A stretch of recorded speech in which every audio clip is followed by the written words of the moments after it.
Assalamualaikum warahmatullahi wabarakatuh. Selamat pagi semua mahasiswa AS semester 4 mata kuliah ilmu falak. Kita lanjutkan perkuliahan kita pada minggu ini. Mohon maaf kemarin ada beberapa kendala berkaitan dengan kuota dan juga libur Idul Fitri, jadi materinya agak telat.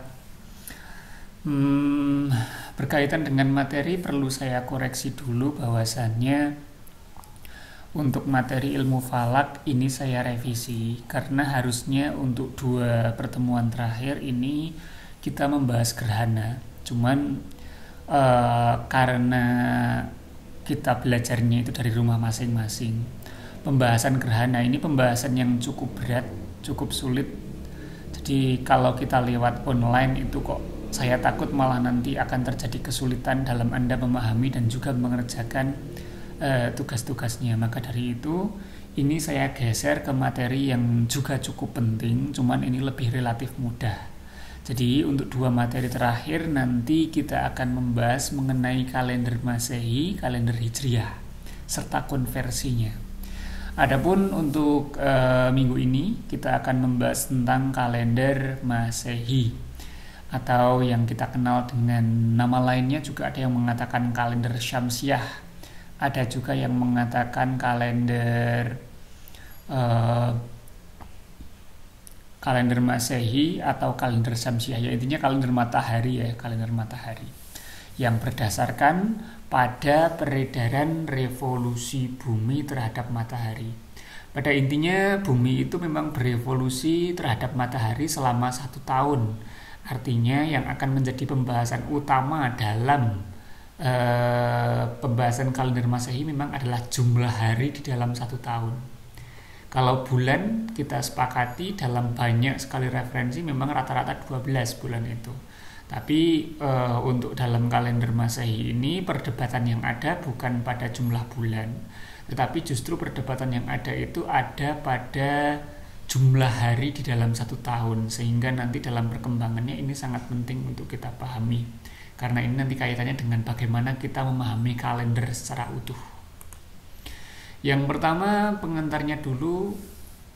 Pada intinya kalender itu nanti materi ini akan membahas tentang kalender Masehi, aturan-aturan penetapannya, lalu apa sih bagaimana sistem yang dipakai di dalam kalender yang kita baca, yang tertempel di dinding tembok rumah kita saat ini itu seperti apa sih aturannya. Dimana materi kalender Masehi itu nanti merupakan runtutan sebelum kita membahas kalender Hijriah dan juga konversinya atau perubahan dari satu kalender ke kalender yang lain. Walaupun sebetulnya dalam ilmu falak itu juga dibahas juga harusnya kalender-kalender yang lain, tetapi karena keterbatasan atau ibaratnya tingkat kesulitan yang dipertimbangkan juga, maka seperti kalender Cina, kalender Jawa kuno, atau mungkin kalender-kalender yang lain itu tidak terbahas di sini. Latar belakangnya pada intinya pembahasan mengenai kalender ini sangat penting karena kalender itu digunakan untuk mengetahui tanggal tentunya. Kalau orang bertanya mengapa seorang perlu mengetahui tanggal berdasarkan peredaran matahari, kita tahu bahwasannya matahari itu nanti berpengaruh dengan adanya musim. Kalau di daerah tropis ada musim hujan, ada musim kemarau. Dimana kalau di Indonesia sendiri pengetahuan mengenai tanggal itu nanti akan digunakan sebagai pengetahuan dasar dalam mengetahui kapan terjadinya musim hujan, kapan terjadinya musim kemarau, sehingga bagi para petani tahu kapan harus bercocok tanam, kapan harus menanam padi, kapan harus menanam palawija dan lain sebagainya.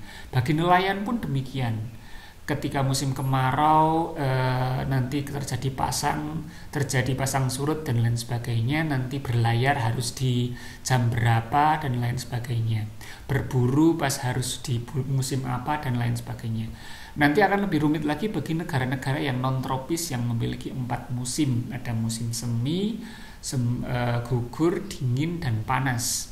4 musim ini tentu saja nanti akan berkaitan dengan mata pencaharian yang lebih kompleks lagi, karena di musim dingin itu biasanya masyarakat itu beristirahat hibernasi atau tidur atau liburan, karena memang musim dingin itu tidak produktif untuk digunakan sebagai mata pencaharian untuk melakukan pekerjaan sebagaimana mestinya. Maka biasanya di negara-negara non tropis memang musim dingin itu acap kali sering digunakan sebagai hari libur musim dingin. Walaupun juga ada libur musim panas karena memang cuaca yang sangat terik saat itu. Pada intinya penggunaan kalender memang sangat penting untuk sebagai acuan. Dan dalam perkembangannya penggunaan kalender itu tidak hanya bersifat pokok dan juga tradisional atau secara adat istiadat saja, bukan hanya digunakan untuk kebiasaan-kebiasaan manusia yang pada umumnya, tetapi pada ranah tertentu penggunaan kalender itu juga bisa masuk ke ranah politik. Jadi seorang penguasa itu bisa menggunakan kalender untuk kepentingan politiknya. Bahkan di dalam kalender Masehi ini sangat kental dengan adanya hegemoni agama. Jadi kita bisa bilang pembuatan kalender Masehi itu sangat dipengaruhi oleh kekuasaan atau kekuatan gereja di Romawi saat itu.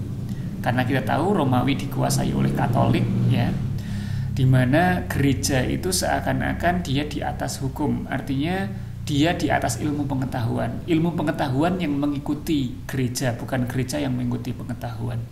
Dan disitulah terjadi adanya perubahan-perubahan yang justru tidak terjadi oleh pakar-pakar ilmu pengetahuan, tapi juga sering acap kali terjadi karena adanya pengaruh dari pemuka agama atau pemuka gereja saat itu. Oke, yang pertama fase-fasenya. Di dalam fase-fase perkembangan kalender Masehi atau kalender Syamsiah atau kalender matahari, ada beberapa perkembangan yang penting. Yang pertama, fase pertama itu disebut sebagai fase kalender Romawi kuno. Jadi dulu kalender Masehi itu bernama kalender Romawi kuno. Lalu dirubah menjadi kalender Numa, dirubah lagi menjadi kalender Julian, lalu yang terakhir yang kita pakai sampai saat ini disebut sebagai kalender Gregorian. Bagaimana tahap-tahapnya? Yang pertama tentang kalender Romawi kuno. Kalender Romawi kuno ini dari sisi tahun dia berada di sebelum tahun 713 ya. Jadi 713 sebelum Masehi, kalender Masehi masih dalam bentuk kalender Romawi kuno. Artinya masih banyak sekali kekurangan. Ada beberapa corak di dalam kalender ini yang sangat penting untuk kita ketahui. Jadi dulunya kalender Masehi yang disebut sebagai kalender Romawi kuno itu hanya memiliki 10 bulan. Jadi kalau sekarang itu ada 12 bulan dari Januari sampai Desember, kalau dulu pada saat awalnya itu hanya ada 10 bulan yang dimulai dari Maret. Di mana Maret ini nama awalnya bukan Maret tapi Martius, lalu Aprilius, Maius, Junius, terus Quintilis, Sextilis, September, Oktober, November, dan Desember. Maka kadang kita berpikir juga, kan kita tahu ya, salah satu transliterasi untuk makna 10 itu kan dasa ya. 10 itu dasa, 8 itu okta kan gitu. Padahal kita tahu Desember ini kan bulan ke-12. Kenapa bulan ke-12 kok dasa, kok 10? Kenapa bulan ke-10 yaitu Oktober kok malah okta, di mana okta itu artinya kan 8. Okta artinya 8, dasa artinya 10. Karena dulu memang pada awalnya Oktober itu bukan bulan ke-10 tapi bulan ke-8. Desember juga bukan bulan ke-12 tetapi bulan ke-10. Karena bulan pertama itu adalah Maret, di mana tahun barunya itu artinya bukan 1 Januari tetapi 1 Maret karena saat itu belum ada bulan Januari. Tetapi karena memang bulan Masehi atau kalender Masehi itu dia berdasarkan pada peredaran bumi terhadap matahari, di mana digunakan untuk mengetahui musim, tentu saja di situ akan terjadi yang namanya perbedaan 61 hari. Oh ya, ini aturannya dulu ya, kita selesaikan. Yang pertama, jumlah harinya itu ada 30, ada yang 29. Jadi bukan 30 dan 31, tapi 30 dan 39. Adapun jumlah hari di dalam satu tahun itu adalah 304 hari. Patokannya adalah satu tahun itu terdiri dari 38 pekan, di mana satu pekannya itu adalah 8 hari. Berbeda dengan sekarang ya, satu pekan itu 7 hari. Yang selanjutnya mengenai kalender Romawi kuno ini, dia berkaitan dengan kelemahannya. Jadi kelemahan dari kalender Romawi kuno karena dia berdasarkan peredaran matahari, maka awal tahun sampai akhir tahun itu belum menyelesaikan satu putaran revolusi. Artinya kalau misalnya ya, kalau dalam kalender yang sekarang kan di bulan-bulan Desember itu kan dimulai musim dingin. Tapi setelah Desember itu tidak bisa langsung Maret. Karena apa? Karena Maret itu masih musim dingin kalau misalnya langsung Desember langsung Maret. Artinya di kalender Romawi kuno saat itu terjadi yang namanya waktu kosong. Waktu kosong adalah waktu-waktu di mana saat itu belum ada nama. Belum diberi nama kalendernya apa. Jadi ada jeda antara bulan Desember sampai bulan Maret, di mana penentuan bulan Maret itu nanti ditentukan setelah terjadi pergantian musim, yaitu musim semi. Saat mau masuk ke musim semi,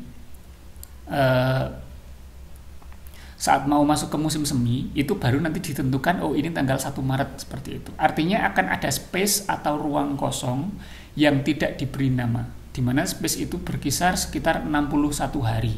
Karena memang kita tahu jumlah tahun yang saat ini kita tahu kan 365. 304 sampai 365 itu ada selisih 61 hari yang tidak diberi nama. Dan tahun-tahun yang semacam ini akhirnya membuat suatu jadi permasalahan. Permasalahan artinya bagi beberapa orang ini dianggap sebagai kesalahan. Bagaimana mungkin kita membuat sebuah kalender di mana kalender itu tujuannya adalah untuk mengetahui tanggal, tetapi ada hari-hari yang kita tidak tahu itu tanggal berapa dan bulan apa. Nah, ini bagi beberapa orang ini disangkalnya dilawan. Sehingga kalender Romawi kuno ini akhirnya direvisi oleh Numa Pompilius atau yang dikenal sebagai kalender Numa. Kalender Numa ini dibuat oleh raja kedua Romawi yang disebut sebagai Numa Pompilius, di mana kalender ini dimulai pada tahun 713 sebelum Masehi. Raja kedua ini memberikan beberapa koreksi, yang salah satunya adalah memberikan tambahan 2 bulan yang tadi tidak diberi nama tadi, karena tadi dia tidak sepakat, Numa Pompilius ini nggak sepakat kalau ada hari yang tidak memiliki nama tanggal dan bulan. Akhirnya dia memberikan 2 bulan baru yang disebut sebagai Januari dan Februari. Jumlah hari di dalam satu tahun akhirnya berubah menjadi 355 hari, bukan lagi 304 hari. Nanti detailnya akan kita bahas pada gambarnya. Di dalam kalender Numa itu pada awalnya tidak terjadi beberapa masalah, karena kalender Numa ini kan jumlah harinya 355. Padahal kalau yang kita ketahui saat ini satu revolusi bumi itu berkisar 365 sampai 366. Artinya masih ada selisih sekitar 10 hari gitu ya. Ini memang dalam beberapa waktu ini tidak mengalami masalah. Tetapi ketika 10 hari ini terus ditambah 10 hari dalam beberapa tahun, itu nanti akan menjadi dalam 3 tahun aja. Dalam 3 tahun ini sudah menjadi 1 bulan. Nah, 1 bulan ini sudah sangat terlihat sekali perbedaannya terhadap perubahan musim. Sehingga banyak yang mengatakan ternyata ada ketidakcocokan musim antara yang ditunjukkan oleh kalender Numa dengan musim yang terjadi. Sehingga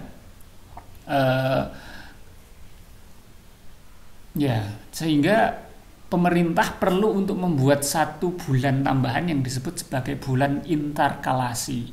Bulan interkalasi ini disebut sebagai bulan Marcedonius yang berjumlah 27 hari. Dan hal ini tentu saja menimbulkan banyak sekali polemik. Polemiknya di mana? Jadi misalnya gini, jumlah tahunnya 355 hari, padahal tahunnya itu ada 365 hari. Artinya dalam 3 tahun itu harusnya ditambahkan 1 bulan. Dan bulan inilah yang disebut sebagai bulan sisipan, bulan interkalasi, atau bulan Marcedonius saat itu diberi nama. Jumlah harinya 27 hari. Dan sulitnya yang menentukan ini itu bukanlah tentu saja bukanlah ahli astronomi, tetapi pemerintah. Dimana kita tahu di dalam pemerintahan itu banyak sekali politik. Jadi kalender ini digunakan sebagai alat politik. Karena pada adatnya ketika terjadi penyisipan kalender Marcedonius, itu harga-harga barang akan naik. Dan situasi politik saat itu akan menjadi bisa dimanipulasi oleh pemegang kekuasaan saat itu. Sehingga kita bisa katakan penggunaan bulan interkalasi Marcedonius ini memang menjadi alat politik saat itu. Ya, kita kalau berbicara kalender di Indonesia saja ya, dimana di Indonesia itu ada kemarin ada yang menggunakan pedoman kalender Imkanur Ru'yat sama pedoman kalender Ru'yatul Hilal, ada juga yang menggunakan kalender hisab kan gitu, hisab wujudul hilal. Itu saja masih digunakan sebagai alat politik dari ormas untuk melakukan sesuatu kan gitu. Jadi itu juga hanya perbedaan 1 hari saja sudah menjadi alat politik.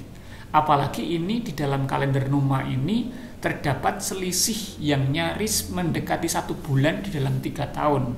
Tentu saja di sini akan menjadi alat politik, terutama bagi pihak yang mampu untuk menentukan kapan harus dilakukan sisipan kalender bulan Marcedonius tersebut.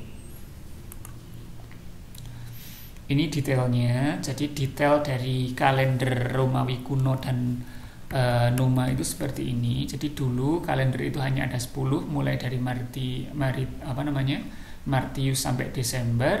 Jumlah harinya itu 30 dan 29. Lalu direvisi di dalam kalender Numa dengan memberikan tambahan Januari dan Februari. Walaupun jumlah harinya belum seperti yang kita kenal saat ini ya, karena jumlah harinya masih Januari aja masih 29 bukan 31, karena memang total dari kalender Numa itu bukan 365 tetapi 355 ya. Ini kalender Numa yang terjadi pada 713 sebelum Masehi. Tadi ada selisih 10 hari yang menyebabkan harus diberi bulan sisipan sebesar 27 hari yang menimbulkan polemik di bidang politik dan juga kekuasaan tentunya saat itu, bahkan ekonomi juga. Itu membuat gusar salah satu raja keberapa ya, Julius Caesar. Saya kok lupa. Ya intinya Julius Caesar pada tahun 46 sebelum Masehi itu memberikan solusi untuk mengakhiri polemik yang tadi dibahas. Jadi Julius Caesar itu membuat sebuah patokan bahwasannya 1 tahun 355 hari dengan saran dari beberapa pakar astronomi itu 1 tahun tidak lagi 355 hari tetapi 365,25 atau 365 seperempat hari. Selain perubahan hari juga ada perubahan kabisat ya. Jadi 366 hari dalam 4 tahun. Jadi 4 tahun sekali itu ada yang jumlahnya 366. Karena memang 365 seperempat artinya seperempat ini kalau dia 4 tahun maka seperempat ini akan menjadi 1 hari. Otomatis harus ada 1 tahun yang ditambah 1 hari, di mana jumlahnya tidak 365 tetapi 366. Tahun inilah yang disebut sebagai tahun kabisat, dan ditentukan tahun kabisat adalah tahun yang habis dibagi 4, maka tahunnya bukan 365 tapi 366. Dan ini kalender yang kita kenal dulu di zaman SD. Jadi di zaman SD kita dikenal kan pada kalender Julian ya, pada tahap ini. Tapi kalau kita ditanya apakah kalender yang kita pakai itu kalender ini, ternyata bukan. Ternyata lebih dalam lagi gitu ya. Bukan seperti ini kalender yang kita pakai saat ini. Walaupun dasarnya memang dari sini. Di dalam kalender Julian ini juga tidak sama dengan yang lain, ini juga menimbulkan masih ada masalah ternyata ya. Walaupun penggunaannya ini sangat teliti ya. Ketelitiannya itu kan tadi ditambah ya. Jadi yang semula 355 menjadi 365/4. Dengan ketelitian yang seperti itu, yang baru, itu bisa bertahan sampai 1600 tahun. Jadi ibaratnya 1600 tahun itu orang-orang sudah tidak lagi memberikan protes lah terhadap kalender. Tapi setelah nyaris 1600 tahun lebih ini, ternyata akhirnya akan ada perubahan lagi ya nanti. Tapi bahkan tingkat ketelitian ini pada tahun 325, jadi dengan adanya kalender Julian ini dapat dibuat sebuah ketelitian untuk digunakan oleh pihak gereja untuk menentukan perayaan hari Paskah, di mana hari Paskah adalah hari yang digunakan untuk merayakan kenaikan Isa Al-Masih atau Yesus Kristus bagi mereka ya, bagi umat Kristiani Katolik. Jadi pada tahun 325 Masehi disepakati bahwasannya sebuah keputusan yang disebut sebagai Konsili Nicea. Apa itu Konsili Nicea? Konsili Nicea itu berisi bahwasannya perayaan hari Paskah itu dilakukan setelah bulan purnama pertama, setelah matahari melewati titik vernal equinox. Vernal equinox itu matahari masuk ke lintasan musim semi. Jadi kan matahari itu kan punya musimnya sendiri ya. Kalau di 4 musim ya ada semi, semi, panas, gugur, dingin kan gitu. Nah, ketika matahari masuk ke titik pertama musim semi. Jadi di sini dikatakan bahwasannya hari Paskah itu dirayakan pada minggu pertama setelah bulan purnama pertama, setelah matahari melewati titik musim semi yang disebut sebagai titik vernal equinox. Mengapa demikian? Karena dulu menurut umat Kristiani Katolik, ketika Yesus disalib itu terjadi pada saat itu, pada bulan purnama pertama, minggu pertama setelah bulan purnama pertama, setelah matahari masuk pada titik vernal equinox. Maka mereka ingin merayakan hari Paskah dengan hari dan musim yang sama dengan kondisi aslinya dahulu, di mana saat itu penyaliban Yesus yang dipercayai oleh mereka itu terjadi pada tahun 30 Masehi.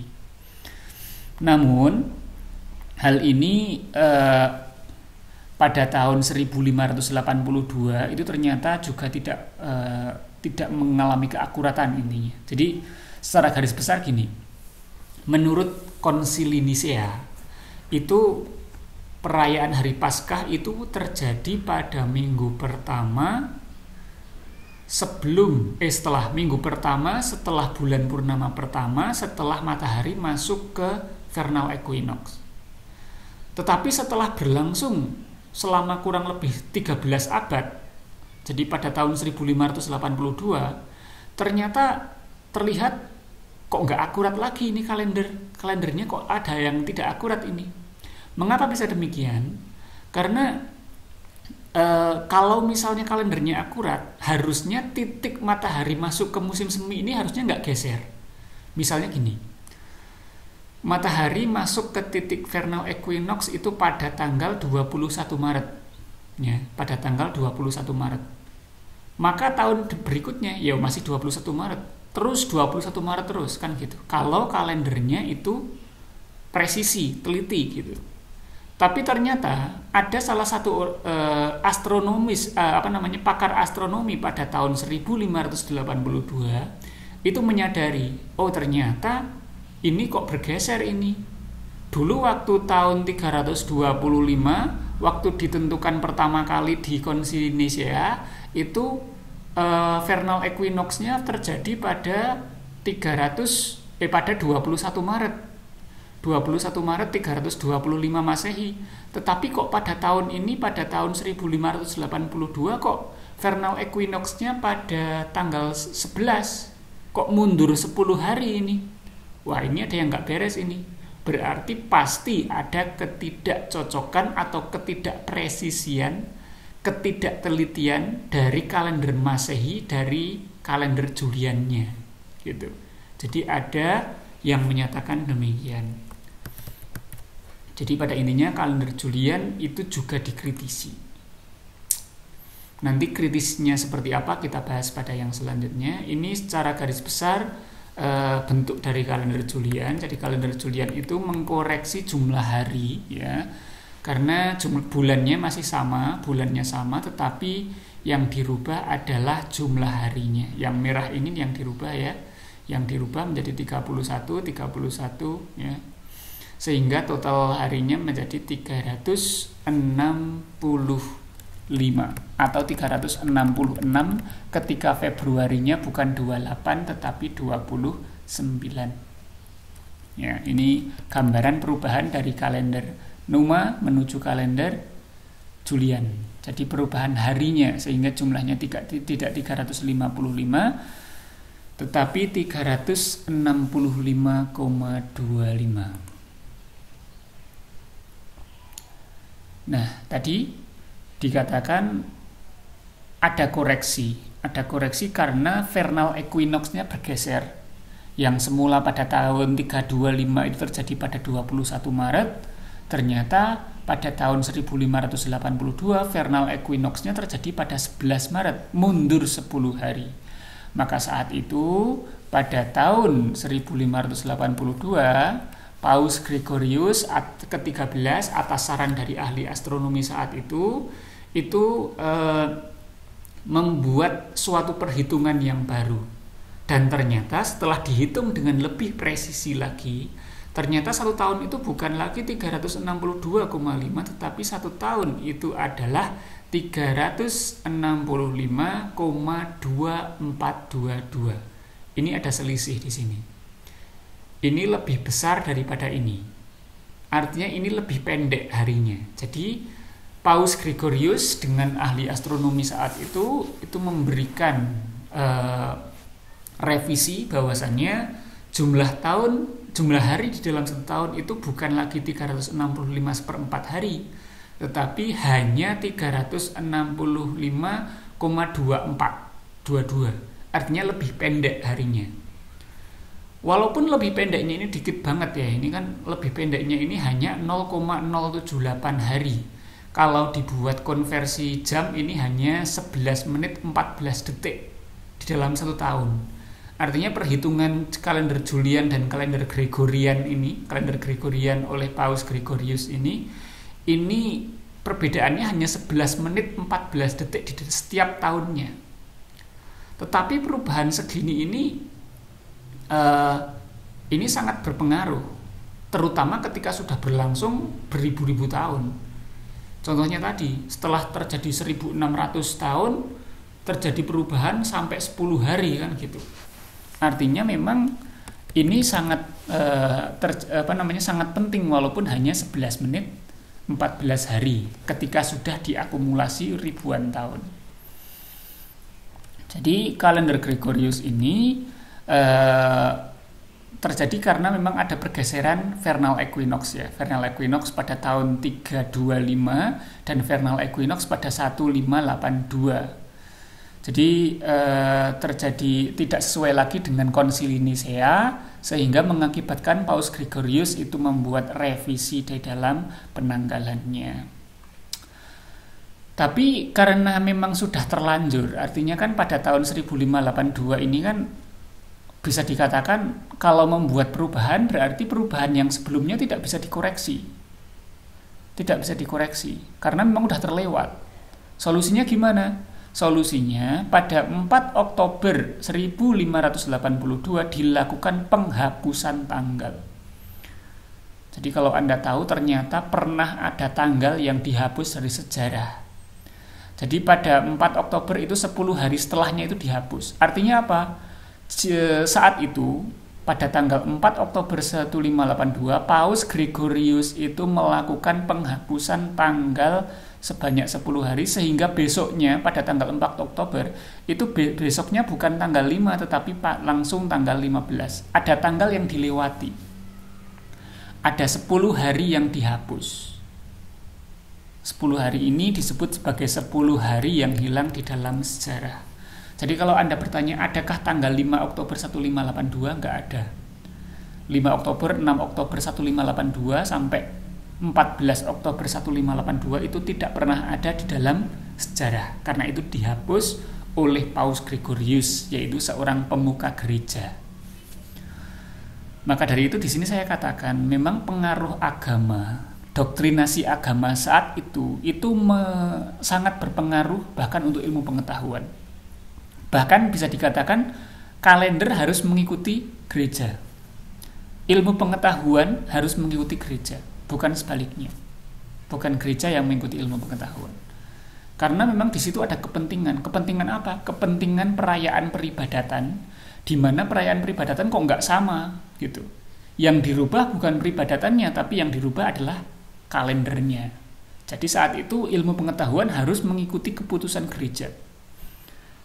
Maka sebetulnya banyak sekali yang mengatakan juga kalender Masehi ini adalah kalendernya gereja memang. Ya memang seperti itu sejarahnya. Kalender yang dibuat oleh umat Katolik dulu kan gitu. Yang kita pakai sampai hari ini kan gitu. Yang bahkan umat Islam lebih akrab dengan kalender Gregorian atau kalender Masehi daripada kalender Hijriyah atau kalender yang dibuat di Arab dulu.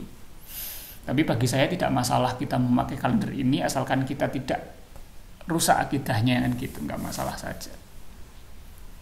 Yang jelas di sini Paus Gregorius itu membuat koreksi 10 hari harus dihapus. Ya, jadi ini beberapa koreksi dari kalender Gregorian yang sangat penting. Yang pertama, 1 tahun itu menjadi 365,2422. Tadi kita udah bahas. Lalu koreksi yang selanjutnya adalah koreksi sebesar 0,78 ini setara dengan 11 menit 14 detik yang akan menjadi 1 hari setelah 128 tahun. Artinya selama 400 tahun itu harus dilakukan penambahan 3 hari. Jadi kalau 128 itu nambah 1 hari, harus dikurangi 1 hari, maaf. Setelah 128 tahun kalender harus dikurangi 1 hari. Artinya setelah 400 tahun itu minimal harus dikurangi 3 hari. Dari sini maka dilakukanlah pendefinisian ulang tahun Kabisat. Jadi kalau menurut kalender Julian tadi kan setiap tahun yang habis dibagi 4 maka Februarinya 29 agar nanti jumlah harinya 366. Tetapi karena sudah dikoreksi oleh Paus Gregorius, maka definisi tahun Kabisat dirubah. Tahun Kabisat adalah tahun yang habis dibagi 4, tetapi ini dikecualikan untuk tahun-tahun yang kelipatan dari 100 yang tidak habis dibagi 400. Artinya, tahun kelipatan 100 yang tidak habis dibagi 400 itu bukanlah tahun Kabisat walaupun habis dibagi 4. Artinya apa? Setelah 1582 kan berarti ada 1600, 700, 800, 900, 2000. 2100 kita belum mengalami ya. Hanya ada 2 tahun Kabisat saat itu untuk yang kelipatan 100, yaitu 1600 dan 2000. Ini tahun Kabisat. Dan lainnya juga yang habis dibagi 4 yang bukan kelipatan 100, misalnya 1620, 1604 itu masih tahun Kabisat. Tetapi khusus yang kelipatan 100 itu ada 3 tahun yang bukan tahun Kabisat, yaitu 1700, 1800 dan 1900. Ini habis dibagi 4 semuanya ini. Tetapi ini bukanlah tahun Kabisat. Artinya Februarinya tetap 28. Disitulah Paus Gregorius itu akhirnya kalau kita akumulasikan berarti sampai hari ini, sampai detik ini, karena adanya kebijakan dari Paus Gregorius yang mengkoreksi kalender Julian, sehingga saat ini kita memakai kalender Gregorian, maka sampai detik ini sudah terjadi koreksi pengurangan hari sebesar 13 hari. Mengapa 13 hari? 10 hari karena ada 10 hari yang dikurangi dulu, yang dihapus. 3 hari karena ada 3 hari dari tahun kabisat yang tidak dijadikan kabisat, yaitu 1700, 1800, dan 1900. Ini bukanlah tahun kabisat. Artinya total ada 13 hari yang dikurangkan sampai detik ini. Nanti kalau kita sudah melewati tahun 2100, maka dikurangi 1 hari lagi. Sehingga setelah tahun 2100 itu nanti koreksinya itu nanti menjadi 14 hari. Mudahnya gini. Kalau misalnya ada pertanyaan, seandainya dulu Paus Gregorius tidak pernah mengkoreksi hari, maka misalnya sekarang tanggal 15 Juni misalnya.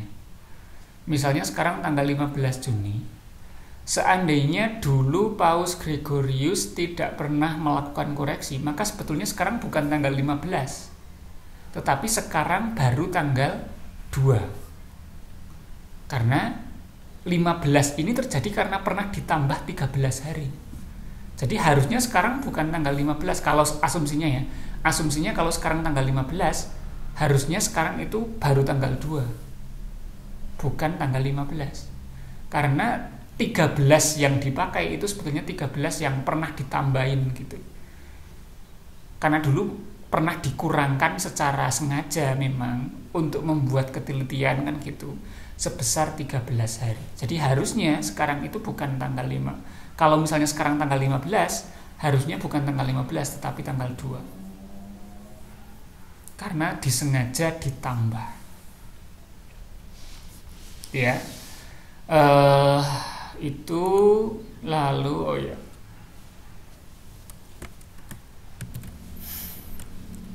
ini koreksi tambahan untuk Gregorian. Jadi selain tadi ya, selain ada 13 hari yang ibaratnya dikoreksi di dalam kalender Gregori karena ada kabisat yang harus dikurangkan kan gitu. Ada kabisat 3 hari yang dikurangkan pada tahun 1700, 1800, 1900, dan ada 10 hari yang dihilangkan, maka ada 13 hari koreksi Gregori kan gitu. Selain itu juga ternyata kalender Gregori digunakan saat ini ya. Jadi Gregori ini kan kalender yang kita gunakan saat ini.